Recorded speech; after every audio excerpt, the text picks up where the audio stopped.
No wonder Napoleon looks worried, for he's by the Berezina River in Russia, and 3 Russian armies are closing in for the kill.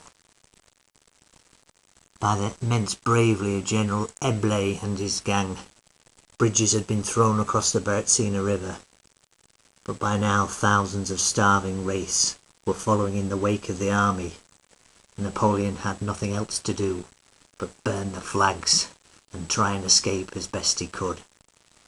Some of these eagles were secreted in the rags that men wore, which once had been uniforms, but they wore anything now just to fend off the immense and terrible cold, and 1 or 2 of those eagles actually got back to Paris and France.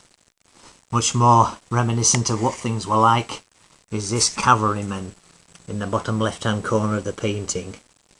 His drooping moustache and his hangdog expression tell it all, as do the rags he is wearing. There are spurs on his feet, but that is just a sick joke, for by now no one had horses. Most of them had been eaten days before. Just above the cuirassier in this portrait is Murat, dressed in one of his foppish uniforms. He once rode on horse towards some Cossacks, and they just sat on the saddles, admiring him, and when his orderlies came up to him thinking he was in danger, he just said to them, "They'll never harm me," and they didn't. But the weather was something else. In the background we can just see terrified men trying to break through towards the Emperor and to get across that river. It was the coldest winter for 100 years. The coldest Russian winter.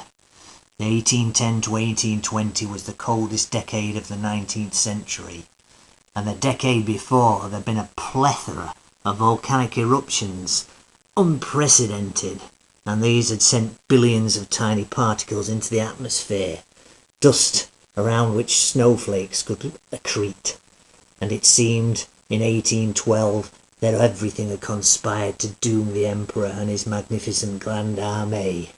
Everything had conspired to end the greatest campaign the world had ever seen.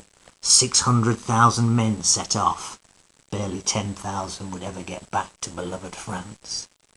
In Caton Woodville's superb portrait, there is a snapshot of that moment in time when the Emperor knew that everything was truly lost.